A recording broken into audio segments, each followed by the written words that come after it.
यह वीडियो जरा गौर से सुनिएगा।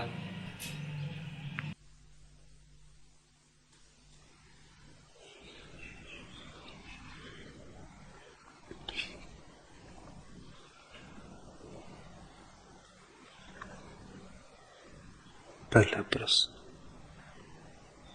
भगवान, कुछ बनने की आस में उलझता रहा, कुछ न हुआ, सिर्फ यह बोध रह गया कि मैं हूं। न धन आया, न मकान बना, न संगीत आया, न विद्वान बना, न जीना ही मुझको रास आया। यहां आकर जीवन को एक नई दिशा अनजाने ही दे दी।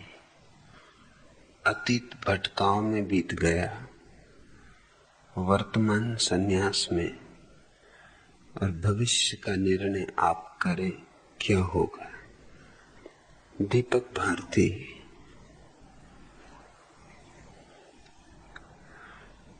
जीवन में एक ही उलझाव है, बस एकमात्र उलझाव, और सबके जीवन में निरपवाद रूप से कुछ बनने की आशा। तुम जो हो, अन्यथा नहीं हो सकते हो। अन्यथा होने की चेष्टा में ही चिंता है, विषाद है, संताप है। अन्यथा होने की चेष्टा में ही दुष्ट चक्र पैदा होता है।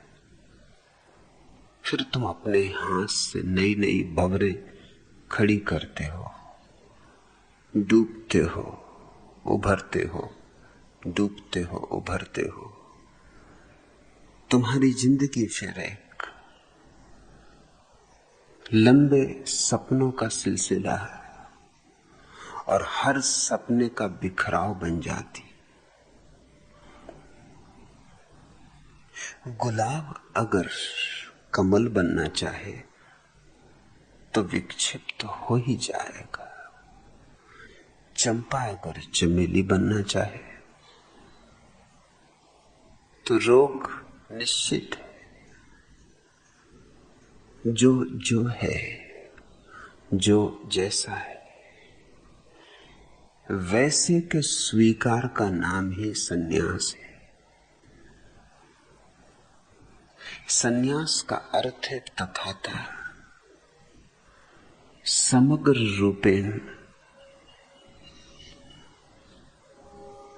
अपने को अंगीकार कर लेना। किसी हारी हुई मनस्थिति में नहीं, किसी पराजय में नहीं, सांत्वना के लिए नहीं, क्योंकि वह सब तो झूठ होगा। वरन समझ पूर्वक, ध्यान पूर्वक इस सत्य को दर्शन करके कि गुलाब गुलाब है, और गुलाब होकर सुंदर है, अप्रतिम है, और कोई जरूरत नहीं है कि कमल बने।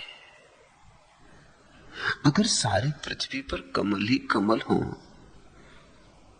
तो पृथ्वी का सौंदर्य खो जाएगा। मैं नहीं चाहता कि सारी पृथ्वी पर धनुर्धारी राम दिखाई पड़े। रामलीला हो जाएगी, रामलीला देखने का मजा भी चला जाएगा। जीवन में वैविध्य है, विविधता में अपूर्व सौंदर्य है, प्रसाद है। इसलिए परमात्मा एक जैसे दो व्यक्ति कभी पैदा नहीं करता। दो जुड़मा बच्चे भी बिल्कुल एक जैसे नहीं होते, दो पत्थर भी एक जैसे नहीं होते, दो पत्ते भी एक जैसे नहीं होते। लेकिन सदियों सदियों से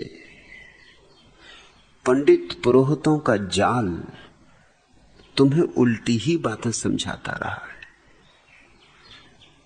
मनुष्य जाति की सारी आधारशिलाएं गलत है, भ्रांत है,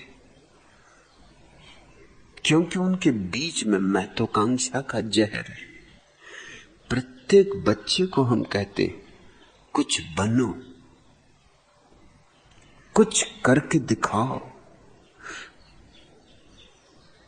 कुछ हो जाओ, यूं ही न मर जाना। 4 दिन की जिंदगी मिली है, यश कमाओ, नाम कमाओ, पद प्रतिष्ठा, छोड़ जाओ इतिहास के पृष्ठों पर अपनी स्मृति के चिन्ह।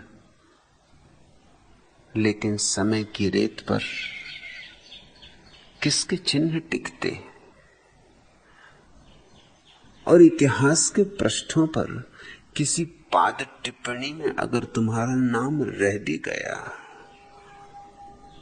तो क्या लाभ है, क्या सार है। सिकंदर ने पूरा जीवन पृथ्वी का विजेता होने में गंवाया, चलो रह गया इतिहास में नाम, मगर जिंदगी तो हाथ से गई। अमृत नहीं बरसा जीवन में, संतोष के फूल नहीं खिले जीवन में, तृप्ति का नृत्य नहीं उठा जीवन में। जीवन तो एक भागदौड़ रही, आपाधापी रही। हाँ, इतिहास के पन्ने पर नाम छूट गया तो इतिहास के पन्ने को चाटोगे और फिर तुम मर ही गए। इतिहास में नाम रहा कि न रहा, क्या फर्क पड़ता है। दीपक भारती, तुम कहते हो कुछ बनने की आस में उलझता रहा, कुछ न हुआ। हो ही नहीं सकता, कसूर तुम्हारा नहीं, भाग्य का नहीं, अतीत जन्मों के कर्मों का नहीं, सिर्फ एक भ्रांति का है। तुमने कुछ होना चाहा, तुम कुछ हो ही। तुम जो हो उसको अंगीकार करो तो उसका आविष्कार भी कर सकोगे। अंगीकार में ही आविष्कार है। जिसे हम इंकार करते हैं उससे हम मुंह मोड़ लेते हैं, जिससे हम इंकार करते हैं उसे हम देखना भी नहीं चाहते। दुश्मन को कौन देखना चाहता है, उससे हम बच के निकलते हैं, उसकी हम उपेक्षा करते हैं। तो जिसने अपने को अस्वीकार करना शुरू किया, और कुछ बनने की आशा का एक ही अर्थ होता है, अपने को अस्वीकार करना। वो अपने से बचने लगता है, वो अपने से भागने लगता है, वो अपने से दूर दूर होने लगता है, वो और सब चीजों में उलझेगा, अपने भर से वंचित रहेगा। और वही है जीवन का सार तत्व, और वही है तुम्हारे प्राणों के ऊर्जा का केंद्र। वही है स्वर्ग, वही है मोक्ष, वहीं से बनेगा तुम्हारे जीवन का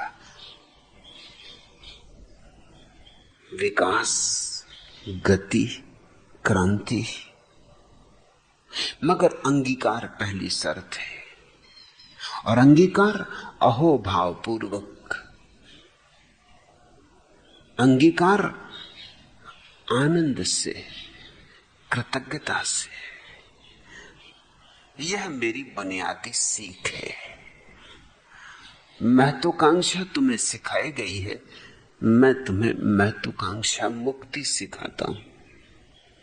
जो महत्वाकांक्षा से मुक्त है वह संसार से मुक्त है।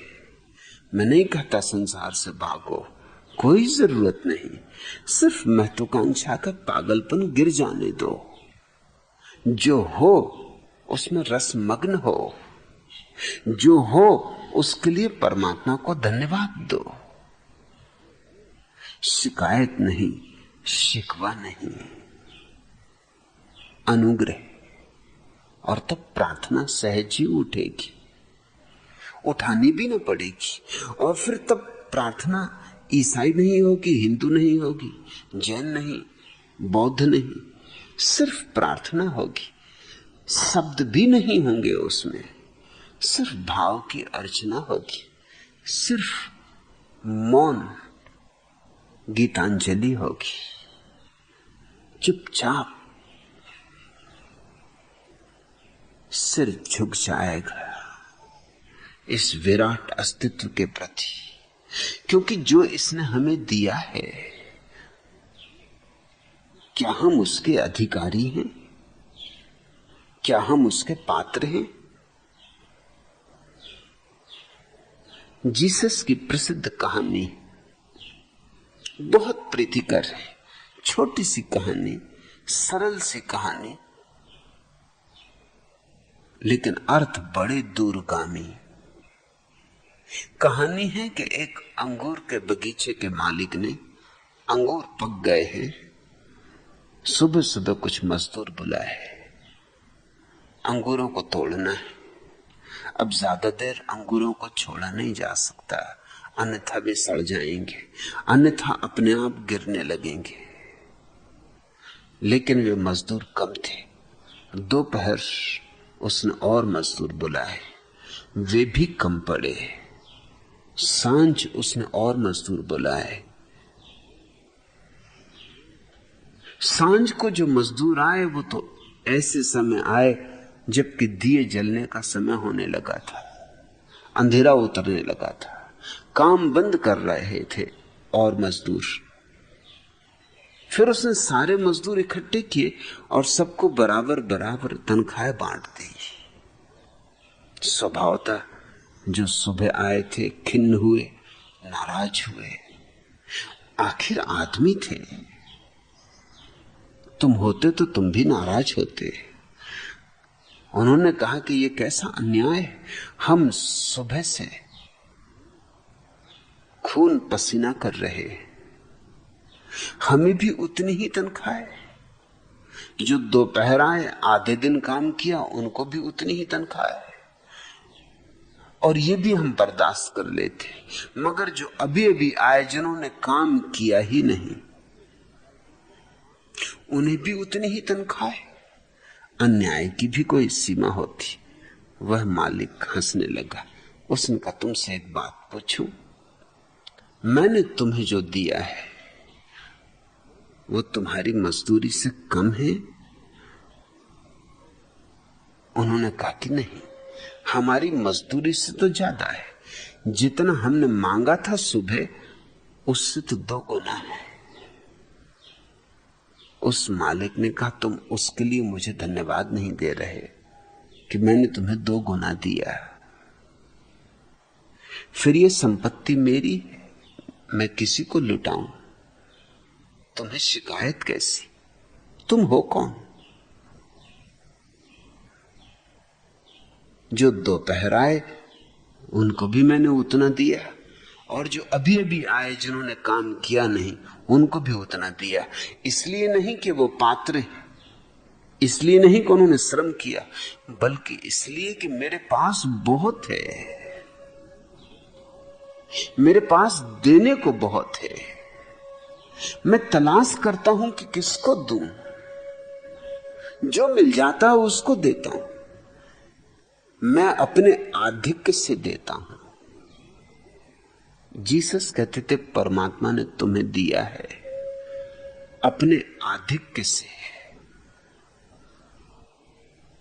उसके पास जरूरत से ज्यादा है। उसके पास इतनी आंखें हैं, सो तुम्हें आंखें दे दी, अन्यथा तुम्हारी कोई पात्रता ना थी। उसके पास इतना जीवन है कि तुम्हें जीवन दिया, अन्यथा तुम्हारी कोई योग्यता ना थी। उसके पास इतना प्रेम है कि तुम्हें प्रेम की क्षमता थी, अन्यथा तुमने इसे अर्जित न किया था। मगर कोई धन्यवाद नहीं, उल्टी शिकायत। महत्वाकांक्षा शिकायत सिखाती, और महत्वाकांक्षा कभी भरती नहीं, कभी नहीं भरती। हारे तो भी हारे, जीते तो भी हारे, महत्वाकांक्षा जीत जानती ही नहीं। मगर इस पर ही हमने अब तक मनुष्य के जीवन आधार रखे, इसलिए हमने एक रुग्ण और विक्षिप्त मनुष्यता को जन्म दिया है। यहां हर आदमी बीमार है, यहां कभी कभी कोई स्वस्थ आदमी हो पाया, कोई बुद्ध, कोई महावीर, कोई कृष्ण, कोई क्राइस्ट। कभी लाखों में एकाध व्यक्ति के जीवन में स्वास्थ्य के फूल खिले, और सारे लोग तो सड़ते रहे और अपने ही हाथ से सड़ते रहे, खुद गड्ढे खोदे और गिरते रहे, अपने ही हाथ से हड्डी पैर तोड़ते रहे, अपने ही हाथ से जीवन गंवाते रहे। तुम कहते हो दीपक भारती कुछ बनने की आस में उलझता रहा, कुछ न हुआ। क्या तुम सोचते हो कुछ हो जाता तो आशा पूरी हो जाती? तो भी पूरी ना होती, आशा आगे हट जाती। आशा तो ऐसे है जैसे क्षितिज दिखता है, ये रहा ये रहा, जरा चलूं कि पहुंच जाऊं, मगर कोई कभी क्षितिज तक पहुंचा है? तुम आगे बढ़ते क्षितिज भी आगे बढ़ जाता है। तुम 10,000 रुपए चाहते हो, जिस दिन मिल जाएंगे उस दिन 10 लाख चाहोगे, 10 लाख मिल जाएंगे 10 करोड़ चाहोगे।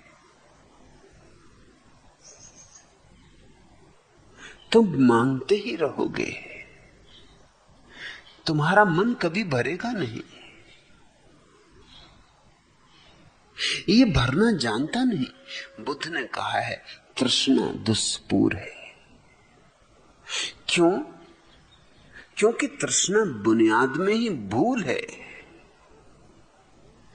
तुम कहते सिर्फ यह बोध रह गया कि मैं हूं, न धन आया, आ जाता तो भी नहीं आता। जिनके पास आ गया है जरा उनकी तरफ देखो, क्या आया? जिनके पास पद आ गए उनके पास क्या आया? मेरे पास धनी आके भी यूं ही रोते कि जिंदगी गंवा दी, ठीकरे इकट्ठे हो गए, अब क्या करें? हाथ से जीवन तो सरक गया, अब तो समय भी नहीं बचा, और हम कंकड़ पत्थर बीनते रहे। हमने समझा था हीरे जवाहरात है,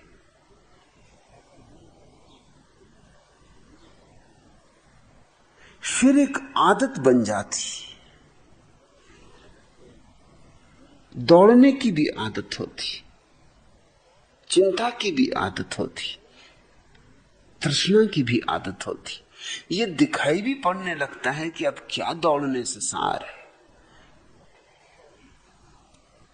करोड़ों रुपए मेरे पास है, आखिर बिरला को अब दौड़ने से क्या सार है, या ताता को अब दौड़ने से क्या सार है?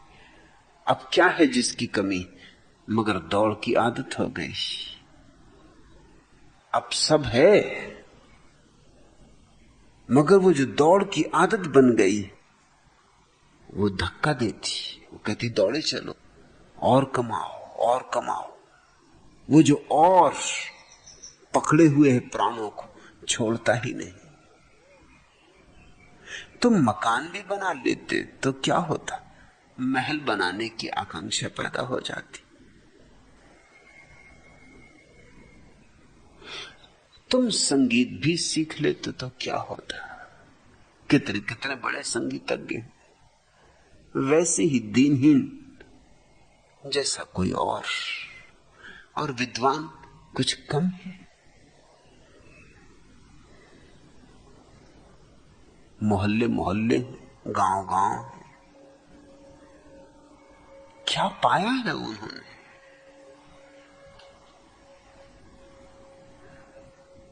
न जीना ही मुझको रास आया तुम कहते हो। स्वभावता जब ये सब दौड़ें हार जाएंगी और जब हर जगह पराजय मिलेगी तो जीवन में उदासी आएगी, लगेगा बेकार है जीवन, क्या सार जीने से, सफलता ही नहीं तो सार कहां। अहंकार की तृप्ति मांग रहे थे तुम और वह नहीं मिली, वह किसी को भी कभी नहीं मिलती, तो उसका अंतिम परिणाम एक ही हो सकता है कि क्यों न समाप्त कर दूं इस जीवन को। आत्महत्या का भाव क्यों पैदा होता आदमी को? उसके मनोवैज्ञानिक कारण। ये बड़ी मजेदार दुनिया है। यहां हम ही महत्वाकांक्षा सिखाते, हमारे ही विश्वविद्यालय महत्वाकांक्षा सिखाते और हमारी ही अदालतें आत्महत्या करने वाले या सोचने वाले को दंडित करने का आयोजन करती। ये विश्वविद्यालय हमारे, ये अदालतें हमारी, ये विश्वविद्यालय में ही शिक्षित होते हैं अदालत के जज, ये विश्वविद्यालय ही सिखाते हैं कि आत्मघात बुरी बात है, और ये विश्वविद्यालय सिखाते हैं कि महत्वाकांक्षा शुभ है, सुंदर है, लक्ष्य है। कोई देखता भी नहीं कि दो महत्वाकांक्षी हमेशा ही एक ना एक दिन आत्महत्या के कगार पर पहुंच जाएगा।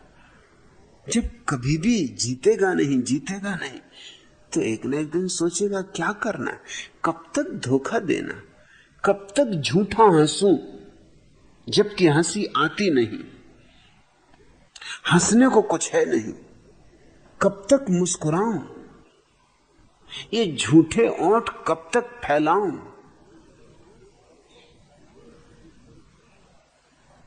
ये कब तक लोगों को दिखलाता फिरूं कि मजे में हूं जबकि भीतर कोई मजा नहीं, कब तक ये ऊपर ऊपर की प्रवंचना जारी रखूं। जीने की शर्त बड़ी जालिम है, कुछ तो गिरवी यहां रखना होगा, छिप छिप के दोस्त कभी बिकना होगा। सबके सब व्यापारी और तमाशाई हैं, बाहर मसीहा हैं, भीतर कसाई है, पर सबसे मुस्का के मिलना होगा। नए नए चेहरों में लोगों से मिलना है, अवसर की तर्ज लिए झूठ मूठ हंसना है, चुन चुन के शब्दों को कहना होगा। स्वाभिमान मिलता है केवल किताबों में, मान यहां मिलता है वक्त के हिसाबों में।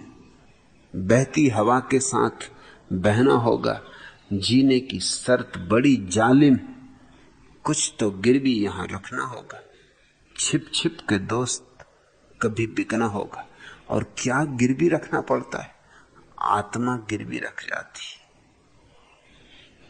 ठीकरे हाथ पड़ते जीवन लुट जाता है, और जिम्मेवार कोई और नहीं, हम ही जिम्मेवार हैं। हमने ही जीवन को गलत ढंग से पकड़ने की कोशिश की।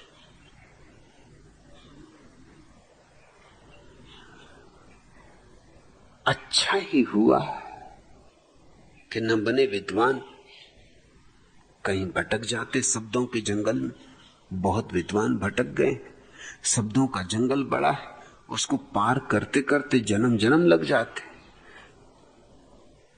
अच्छा हुआ है न धन आया, आ जाता तो और 99 का चक्कर पैदा होता। यह कहानी तो तुमने सुनी ही है। एक सम्राट को उसका मालिश करने वाला रोज रोज आता था। सम्राट चकित था, सिर्फ 1 रुपया मिलता था मालिश करने वाले को, लेकिन उसकी मस्ती का कोई हिसाब नहीं। उस जैसा आनंदित आदमी सम्राट ने नहीं देखा था। बड़े बड़े सम्राटों से उसकी दोस्ती थी, बड़े धनपतियों से, बड़े वजीर उसके थे, नगर सेठ, बड़े सेनापति। मगर ये मालिश करने वाला नाई बेजोड़ था, सदा खिला रहता फूल की तरह, सदा सुवासित, पैरों में चाल और मस्ती, जैसे कोई अपूर्व धन इसको मिल गया है, कि जैसे किसी साम्राज्य का मालिक है। ईर्ष्या होती थी सम्राट को। उसने अपने वजीर से कहा कि इस नाई के आनंद का राज क्या है? वजीर ने कहा कुछ खास राज नहीं, कुछ दिन मुझे मौका दें, ये सब आनंद वगैरह मिटा दूंगा। उसने उसी रात 99 रुपए एक थैली में भर के उस गरीब के घर में फेंक दिए। उसे 1 रुपया रोज मिलता था। पुरानी कहानी, 1 रुपया उन दिनों बहुत था, जरूरत से ज्यादा था। खुद भी खाए, पड़ोस के लोगों को भी खिलाए, भंग भी छाने, दूध भी पिए, दंड बैठक भी लगाए, कपड़े भी अच्छे। शाम को बेले का गजरा डाल के अकड़ के शान से बाजार में घूमे भी मजा ही मजा था। और काम कोई सुबह था थोड़ा सा कि जाके सम्राट की मालिश कराना, रुपया मिला के जिंदगी आनंद ही आनंद थी, दिन भर मजा करना, कल की कोई चिंता न थी, कल सुबह फिर मालिश, फिर रुपया मिलेगा। भविष्य था ही नहीं, अतीत की कोई फिक्र नहीं थी, कभी कुछ इकट्ठा किया नहीं, उसकी चिंता नहीं थी। रोज मिल जाता था, रोज जी लेता था, रोज जी रहा था, वर्तमान में जी रहा था, अनजाने वर्तमान से संबंध जुड़ गया था तो आनंदित था। इस वजीर ने सब गड़बड़ कर दिया, 99 की थैली फेंक दी। सुबह उठा, 99 रुपए गिने, कहा चकित होगा कहां से आ गया। सोचा परमात्मा जब देता है छप्पड़ फाड़ के देता है। अब एक सवाल उठा कि आज 1 रुपया मिलेगा, आज उपवास कर लूं, आज नहीं भंग पीनी, और आज नहीं बेले के फूल खरीदने, और आज नहीं बाजार जाना है, और आज नहीं मिठाई खानी, आज नहीं कुछ भी करना। ये 1 रुपया बच जाए तो 100 रुपये पूरे हो जाए। आदमी का मन कुछ ऐसा है, आदमी के मन में कुछ एक बड़ी बुनियादी बात है, हर चीज को पूरा करने की आकांक्षा है। तुम्हारा एक दांत गिर जाए तो जीभ वहीं वहीं जाती। जब तक थी दांत की स्थिति कभी जीभ ना गई, जब तक दांत था कभी जीभ ना गई। अब नहीं है तो वहीं वहीं जाती, लाख बचाओ वहीं वहीं जाती। वो जो खाली जगह उसको भरना चाहती। वैसा वो रुपया जो एक खाली था, दूसरे दिन उसने उपवास कर लिया। वो 1 रुपया, एक ही दिन की तो बात थी, सोचा रुपया 1 डाल दिया। दूसरे दिन ही सम्राट थोड़ा हैरान हुआ, वो कुछ सुस्त सा दिखाई पड़ा। भोजन न किया था दिन भर, मालिश भी की तो वो जान न थी, वो गुनगुनाहट न थी। लेकिन जब 100 इकट्ठे हो गए तो मन कहीं मानता है। मन ने कहा ऐसे धीरे धीरे बचाऊं तो 200 भी हो सकते। अब से सिर्फ 8 आने ही खर्च करने, 8 आने बचाने। अरे कुछ बचा लो भविष्य के लिए भी, बुढ़ापे के लिए भी। सब चिंताएं आने लगी। कभी जिन चिंताओं में ना घेरा था तो 8 आने बचाने लगा। लेकिन फिर और लोग पकड़ा कि 8 आने बचाते बचाते तो कब 200 रुपये हो पाएंगे। 12 आने बचा लो, काम तो 4 आने में चल जाएगा। और जीवन में तो सादगी होनी चाहिए। आदमी अपने को कैसे कैसे समझाता है, सादा जीवन उच्च विचार। एक तख्ती खरीद लाया, लगा ली अपने घर के भीतर, सादा जीवन उच्च विचार। 4 आने से फिर 2 आने पे आ गया। फिर एक आने पर ही आ गया। जमाना सस्ता था, एक आने में भी काम चल जाता था, मगर सूखने लगा, पत्ते झरने लगे, पतझड़ आ गया जीवन में। वो जो बहार थी, वो जो वसंत था, वो खो गया। वो जो मधुमास था न मालूम कहां तिरोहित हो गया। महीने भर में उसकी हालत बिगड़ गई। चेहरा लंबा, बिल्कुल साधु महात्मा मालूम होने लगा।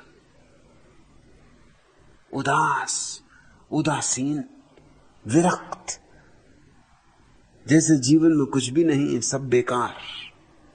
आता, काम भी करता क्योंकि करना था, लेकिन अब काम करने में किसी तरह का रस नहीं था। सम्राट ने पूछा, तुझे हो क्या गया? उसने कहा, आपसे क्या छिपाना। न मालूम कौन दुष्ट मेरे घर में 99 रुपए की थैली फेंक गया। जिस दिन से उस किसी ने यह हरकत की है, मेरे प्राण संकट में है। मैं मरा मरा हुआ जा रहा हूं, मेरी जान ले ली। सम्राट ने वजीर को बुलाया। समझ में आ गई उसे बात की किसने फेंकी होगी। वजीर को पूछा कि तूने 99 की थैली फेंकी? उसने कहा, आपको बताना था कि इसका राज क्या है। इसका राज कुल इतना है कि ये आज जी रहा है, इसको कल पैदा करवा दो। इसके जीवन में कुछ होने की धुन चढ़ा दो, मारा जाएगा। देख लिया हालत इसकी।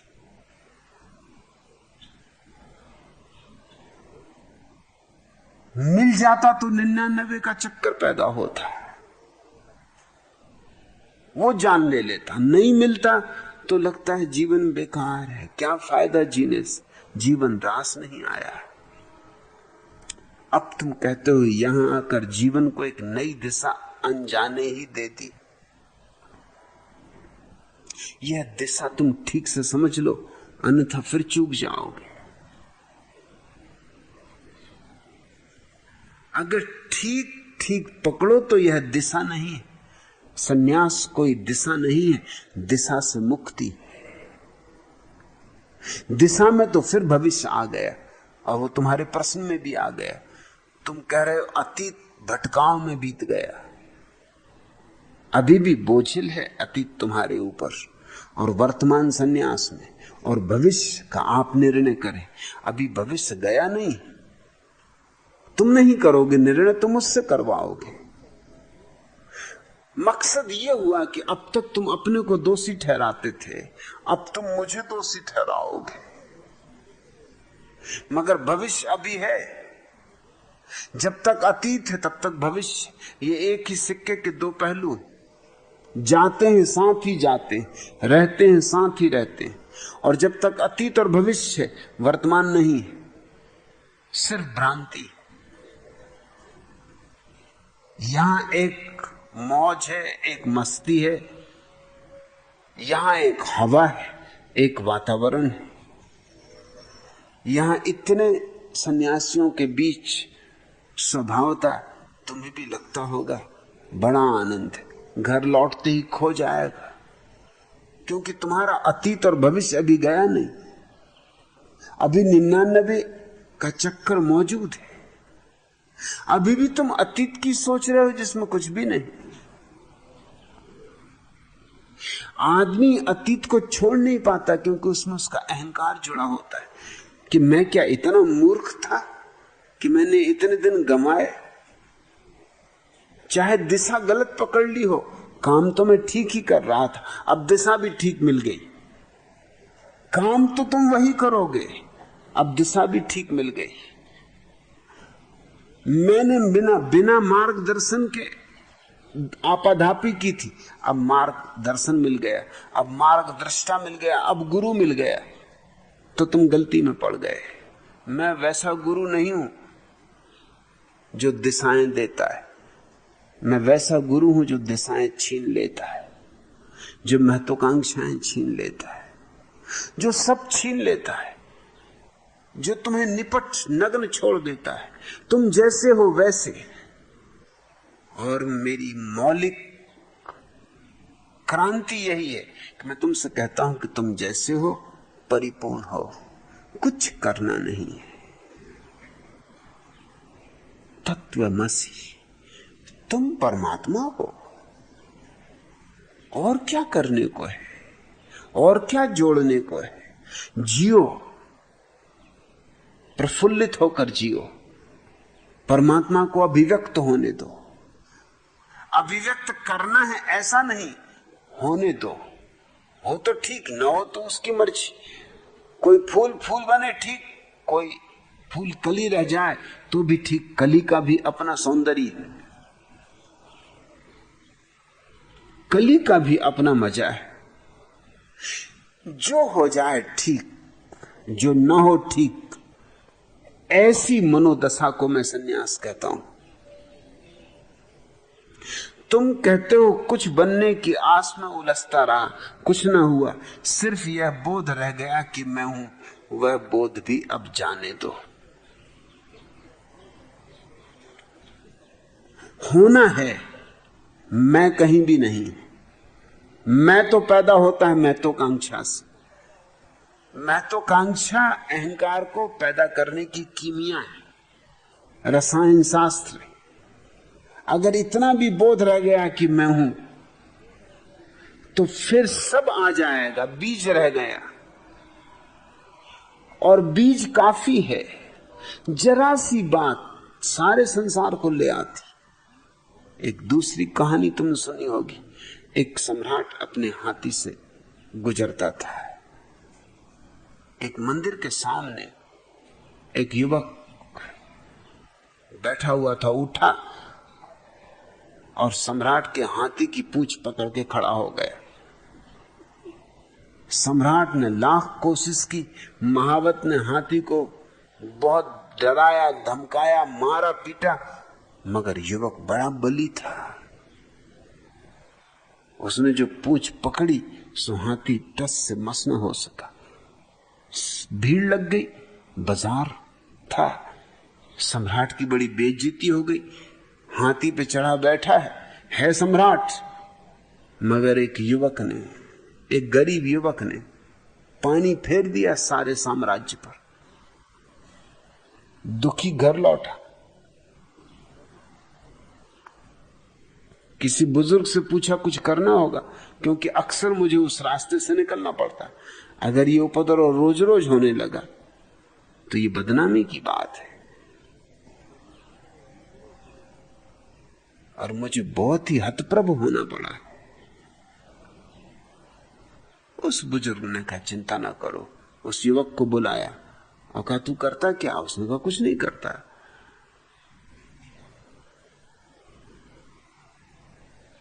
मेरी मां पीसती है आटा, उतना काफी है। मैं दंड बैठक लगाता हूं, दूध पीता हूं, और ये शंकर जी की मढ़िया, यहीं भंग छानता हूं, यहीं पड़ा रहता हूं, और मेरे पास कुछ काम वाम है नहीं। उस बुजुर्ग ने कहा मां का क्या भरोसा, आज है कल ना हो। अरे कुछ सीख ले, और एक सस्ता काम तुझे बता देते, छोटा सा काम है। इस मंदिर पर सम्राट को बड़ा प्रेम है। तू एक दिया रोज इस पे शाम को जला दिया कर, बस 1 रुपया रोज तुझे मिलेगा। बात तो जैसी युवक को दिया भर जलाना है, दिया भी मिलेगा, तेल भी मिलेगा, बाती भी मिलेगी, सिर्फ जलाना, जलाने के लिए 1 रुपया। मां तो पीस पीस के मर जाती, तो 2 आने कमा पाती दिन भर।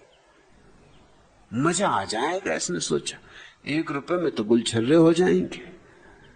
फिर तो कहने ही क्या है, डट के दूध पीऊंगा और भी दंड बैठक लगाऊंगा।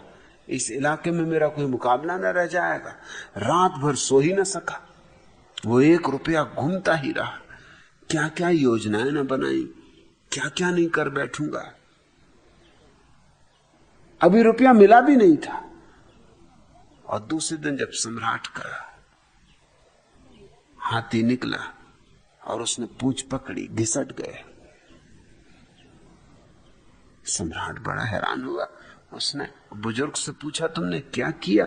उसने कभी कुछ किया नहीं, सिर्फ योजना दी है इसको। अभी तुम, जब मैं करूंगा तब देखना, हाथी क्या कुत्ते की पूंछ पकड़ेगा तो घिसट जाएगा। अभी तो सिर्फ रात भर सो नहीं सका इसलिए घिसट गया।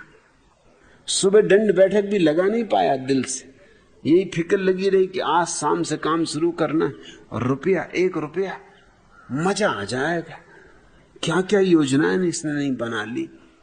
योजनाएं जब तेज हो तो कौन सोए, कौन दंड बैठक लगाए।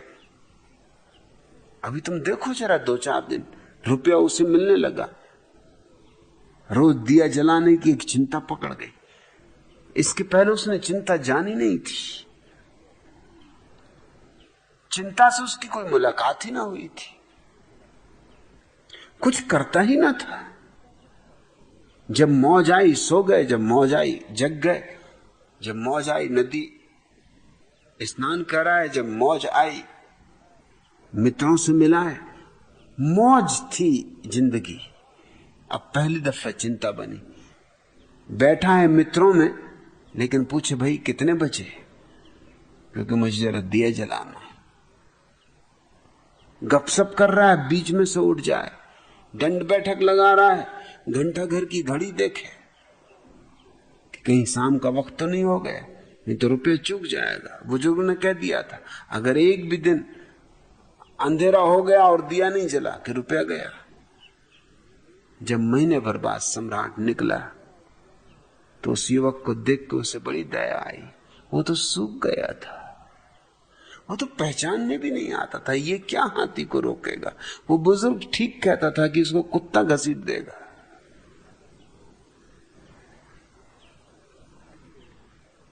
मनुष्य 2 ढंग से जी सकता है। एक तो जीने का ढंग है अतीत और भविष्य में, अर्थात चिंता का ढंग, और एक ढंग है वर्तमान में जीना, अर्थात ध्यान का ढंग। संन्यास यानी ध्यान। मैं तुम्हारे भविष्य का कोई निर्णायक नहीं हूं, भविष्य है ही नहीं। भविष्य कभी आता है, कल कभी आया है। जो कल गया वो भी नहीं है, जो कल आने को है वो भी नहीं है, जो है वो यह क्षण, अभी और यहां। दीपक भारती, इस क्षण में रस लो, डूबो। इसी क्षण से संगीत उठेगा, इसी क्षण से बुद्धत्व उठेगा, इसी क्षण से जीवन एक रास बन जाएगा, इसी क्षण से धन की वर्षा हो जाएगी, ऐसे धन की जिसकी न चोरी होती न जो छीना जा सकता। और इसी धन से वह मंदिर बनेगा जो शाश्वत है।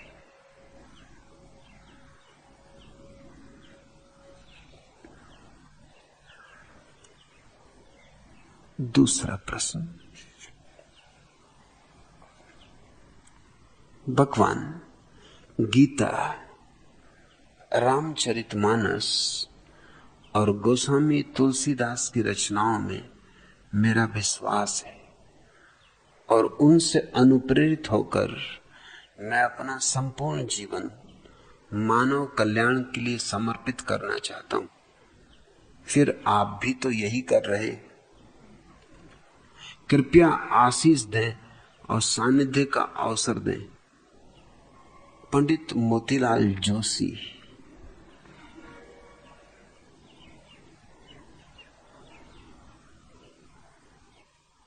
मैं समझता हूं तुम मुझे समझ नहीं पाए, और आश्चर्यचकित नहीं हूं। पंडितों से मैं आशा ही नहीं करता कि वो मुझे समझ पाएंगे। पंडित से ज्यादा ना समझ आदमी मैंने नहीं देखे। फिर तुम्हारी तो और मुश्किल है, तुम वाराणसी के निवासी हो। पंडित और वाराणसी का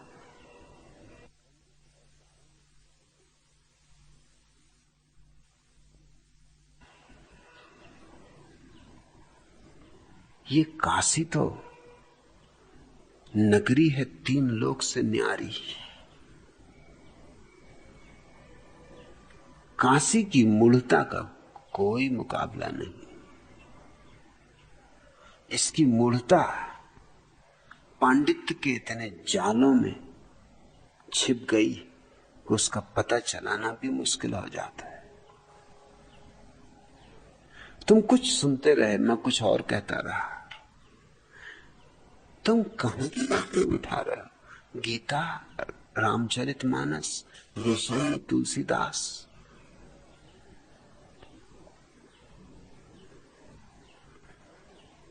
प्रज्ञा ने मुझसे पूछा है कि क्या भगवान दीवालों के भी कान होते? पंडितों को छोड़कर और सबके कान होते। अगर दीवाल पंडित हो फिर उसके कान नहीं होते।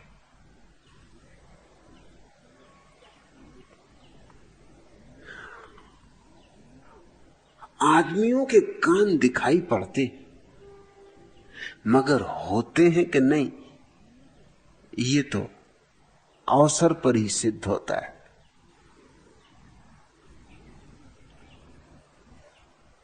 सुनते कुछ है, समझते कुछ है।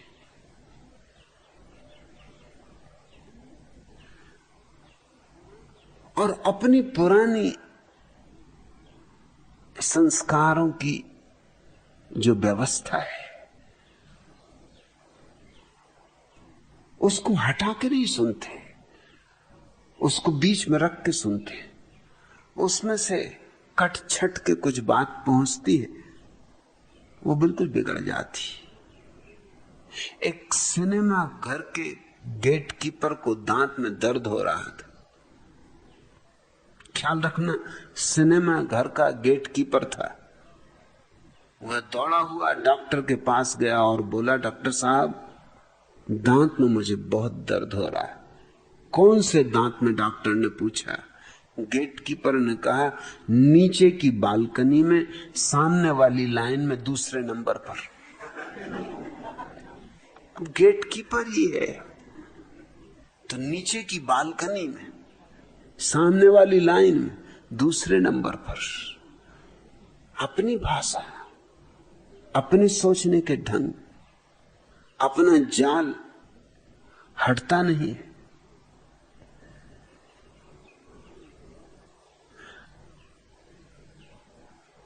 मैं जो कह रहा हूं उसका क्या लेना देना है गीता से? गीता को गुजरे 5000 साल हो गए। 5000 साल व्यर्थ नहीं गए। 5000 साल में बहुत कुछ हुआ है। बुद्ध हुए, महावीर हुए, गोरख हुए, कबीर हुए, नानक हुए, जीसस हुए, जरथुस्त्र हुए, मूसा हुए, मोहम्मद हुए, बहाउद्दीन हुआ, जलालुद्दीन हुआ, अल-हिल्लाज मंसूर हुआ। कैसे कैसे गजब के लोग हुए। वे सब दान दे गए। वे सब मनुष्य की प्रतिमा को निखार गए, उसे नया नया रंग दे गए। इस चित्र पर बहुत तूलिकाएं चल गई। कृष्ण ने सुंदर चित्र बनाया था मगर अब बहुत पुराना पड़ गया। आदमी बहुत आगे आ गया। कृष्ण के सोचने के ढंग अब दकियानूसी मालूम होंगे।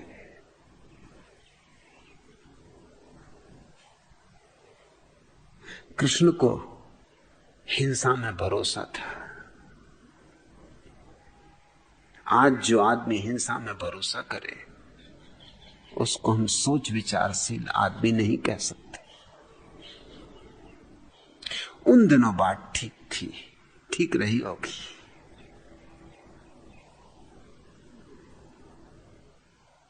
आज हिंसा की बात करना तो पूरे मनुष्य जाति के विनाश का आयोजन करवा देना है। इतने एटम, इतने हाइड्रोजन बम इकट्ठे हैं कि आज से 10 साल पहले हम एक एक आदमी को 7-7 बार मार सकते थे। 10 साल पुरानी बात हो गई वो भी। अब तो एक एक आदमी को हम 700-700 बार मार सकते। पृथ्वी की संख्या बहुत कम, कोई 4 अरब, और हमारे पास मारने की संभावना 700 गुनी ज्यादा है। ये कोई गांडीव धनुष लिए हुए अर्जुन नहीं बैठा है जिसको गीता का उपदेश दे रहे हो। आज आदमी के पास सामूहिक आत्मघात का आयोजन है। हम इस जैसी 700 पृथ्वियों को भस्मीभूत कर सकते। हमें भाषा बदलनी होगी, हमें कुछ बुद्ध से, महावीर से सीखना होगा। कृष्ण से बात को हमें आगे ले जाना होगा। कृष्ण के सोचने का ढंग वही था ब्राह्मण का, क्षत्रिय का, शूद्र का। कृष्ण वर्ण व्यवस्था में विचार करते थे। आज ये बात गई गुजरी हो गई। आज जो वर्ण व्यवस्था को मानता है वो मंद बुद्धि है। उन्हीं मंद बुद्धियों के कारण हरिजन जलाए जा रहे हैं, उनकी स्त्रियों के साथ बलात्कार हो रहे हैं, उनके बच्चों को अग्नि में भूना जा रहा है, उनके झोपड़ों में आग लगाई जा रही है। आज गीता पूरी की पूरी नहीं मानी जा सकती। उसमें से कुछ चुन लो, कुछ हीरे जवाहरात हो तो चुन लो, बाकी तो कचरा हो गया। फिर भी कृष्ण अद्भुत व्यक्ति थे, और उस समय तक मनुष्य की चेतना में जो निखार आया था उसके वो सर्वाधिक प्रखर, सर्वाधिक ज्योतिर्मय पुरुष थे। इसलिए उस समय के लोगों ने उन्हें पूर्ण अवतार कहा था। मगर अब बात पीछे पड़ गई। अब तो कृष्ण को पूर्ण अवतार कहना ऐसे ही है जैसे बैलगाड़ी को वाहन का श्रेष्ठतम साधन कहना। अब आदमी चांद पर पहुंचने लगा। कृष्ण बैलगाड़ी के जमाने के आदमी हैं। मनुष्य विकास कर रहा है। मैं अतीत से बंधा हुआ नहीं हूं, मैं किसी चीज से बंधा हुआ नहीं। तो छोटे छोटे बच्चों को भी ये बात समझ में आ सकती है कि कृष्ण ने जो कहा अगर आज माना जाए तो सिवाय हिंसा, हत्या, हिरोशिमा और नागासाकी के कुछ भी ना होगा। आज जीत तो हो ही नहीं सकती, न कोई जीत सकता न कोई हार सकता है। विनाश की इतनी क्षमता है हमारे पास कि जो भी लड़ेगा आज, अगर कोई महायुद्ध हो तो जो लड़ेंगे वो तो नष्ट हो ही जाएंगे, जो नहीं लड़ेंगे वो भी नष्ट हो जाएंगे। जीतने वाला तो कोई बचेगा नहीं। आदमी की तो बात छोड़ दो, पशु पक्षी नहीं बचेंगे, पौधे नहीं बचेंगे, जमीन की हरियाली समाप्त हो जाएगी।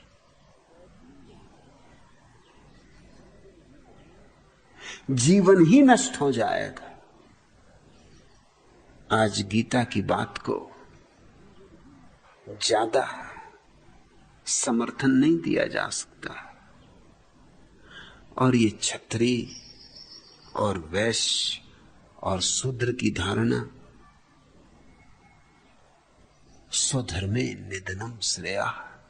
कृष्ण कहते हैं अपने धर्म में मरना श्रेयस्कर, पर धर्मो भया भया। दूसरे के धर्म में मरना बहुत भयकारक है। और उनका प्रयोजन क्या है? क्षत्रिय को क्षत्रिय की तरह मरना चाहिए, वो उसका धर्म है।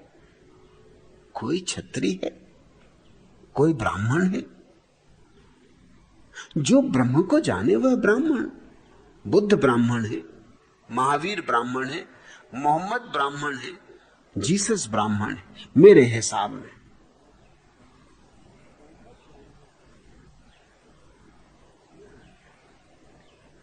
लेकिन कृष्ण कहते स्वधर्मे निधनम श्रेया। वो अर्जुन को समझा रहे हैं कि तू छत्री पैदा हुआ, छत्री है, तुझे छत्री में ही, छत्री के स्वभाव में ही मरना श्रेयस्कर है। तू ये ब्राह्मणों जैसी बातें ना कर, तू त्यागियों और तपस्वियों जैसी बातें ना कर। तू ये कैसी बातें कर रहा है? संन्यास, ध्यान, समाधि, योग, तू ये क्या बातें कर रहा है कि जंगल चला जाऊंगा, कि मुझे नहीं लड़ना है? ये तेरा धर्म है, लड़। कृष्ण समझा बुझा के अर्जुन को लड़ा देते। शायद उस दिन की ये जरूरत थी, शायद उस दिन ये ठीक भी था। शायद उस दिन ये न होता तो कौरवों ने बहुत अनाचार किया होता। तो दो बुराइयों के बीच कृष्ण ने कम बुराई को चुन लिया था। मगर आज तो चुनाव का उपाय ही नहीं है। पंडित मोतीलाल जोशी, तुम्हें कुछ भी पता नहीं है कि हिरोशिमा में जिस दिन बम गिरा उस दिन के बाद मनुष्य दूसरे जगत में प्रवेश कर गया। इतिहास कट गया दो हिस्सों में, हिरोशिमा पूर्व और हिरोशिमा पश्चात। हिरोशिमा पूर्व जो इतिहास था वो सब व्यर्थ हो गया। अब हमें नए ढंग से, नई शैली से सोचना पड़ेगा। हमें जीवन को देखने के नए दृष्टिकोण अपनाने होंगे। और फिर तुम रामचरितमानस और गोस्वामी तुलसीदास की बातें करते हो। कृष्ण तो फिर भी कम से कम प्रज्ञा पुरुष है, तुलसीदास तो सिर्फ एक कवि है, इससे ज्यादा नहीं। कोई प्रज्ञा पुरुष नहीं, कोई बुद्ध पुरुष नहीं, उनकी रचनाओं में इसका कोई सबूत नहीं है। उनकी रचनाओं में तो बड़ी ओछी बातें हैं, बड़ी छोटी बातें। सच पूछो तो हिंदू समाज को भ्रष्ट करने वाले लोगों में गोस्वामी तुलसीदास का जितना हाथ है उतना किसी और व्यक्ति का नहीं, क्योंकि वो गांव-गांव पर छा गए। उनकी भाषा ग्रामीण है, उनके सोचने का ढंग ग्रामीण है, इसलिए गांव-गांव पर उनका प्रभाव पड़ गया। अपर से अपर आदमी को उनकी चौपाइयां याद है और उनकी चौपाइयों से जी रहा है और उनकी चौपाइयों को आधार मान के चल रहा है। इस देश के सड़े गलेपन से अगर छुटकारा पाना हो तो गोस्वामी तुलसीदास से भी छुटकारा पाना होगा। तुम तो बच्चों जैसी बातें कर रहे हो। अब तो बच्चे भी थोड़े ज्यादा समझदार हो गए। श्रीमान जी का छोटा लड़का अपनी उम्र के हिसाब से कुछ ज्यादा ही होशियार था। एक दिन घर आया तो उसके हाथ में लाइब्रेरी की एक पुस्तक थी, बच्चों का लालन पालन। उसकी मां ने आश्चर्य से पूछा, क्यों मुन्ने, इस पुस्तक का तुम क्या करोगे? मुन्ने ने जवाब दिया, मैं इसे पढ़कर जानना चाहता हूं कि मेरा पालन पोषण उचित तरीके से किया जा रहा है या नहीं। बच्चे भी होशियार हुए जा रहे हैं और तुम कैसी बचकानी बातें कर रहे हो। और तुम कहते हो मैं गोस्वामी तुलसीदास की रचनाओं में विश्वास करता हूं। विश्वास तो सिर्फ अंधे लोग करते हैं, आंख वाले लोग विश्वास नहीं करते, जानते। मेरा तो सारा जोर जानने पर है, विश्वास पर नहीं। जब जाना जा सकता हो तो विश्वास क्यों करना? जब अनुभव किया जा सकता हो तो अंधे की तरह क्यों मानना? ईश्वर तो अनुभूति बन सकता है, विश्वास तो सस्ती चीज है, मुफ्त मिल जाती, कुछ करना नहीं, ध्यान नहीं, समाधि नहीं, प्रार्थना नहीं, मान लिया क्योंकि और लोग मानते, और लोग हजार तरह की गधा पच्चीसियों में मानते, तो तुम भी मानोगे क्योंकि और लोग मानते, बाप दादे मानते रहे। अब बाप दादों के खिलाफ थोड़ी जा सकते, जैसा बाप दादे मानते रहे वैसा हम मानेंगे।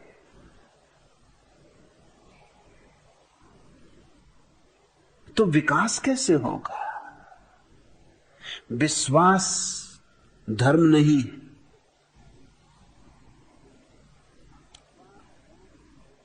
अविश्वास धर्म नहीं, फिर धर्म क्या है?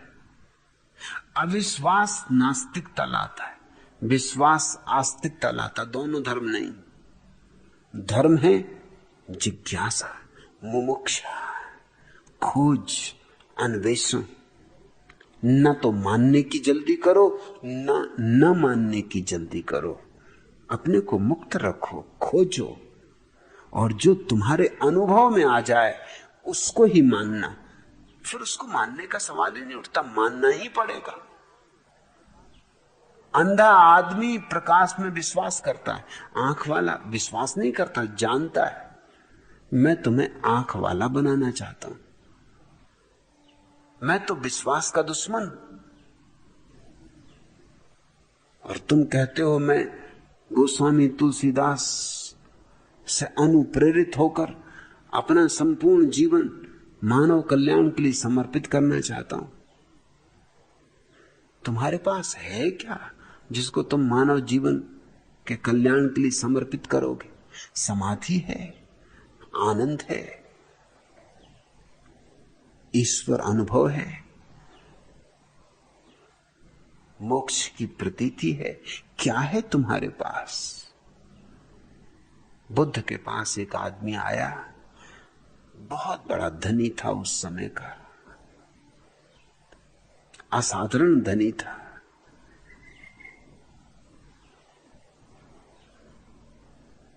उसने बुद्ध को कहा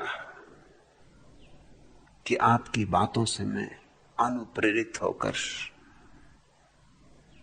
अपना सारा जीवन मनुष्य के कल्याण के लिए लगा देना चाहता हूं।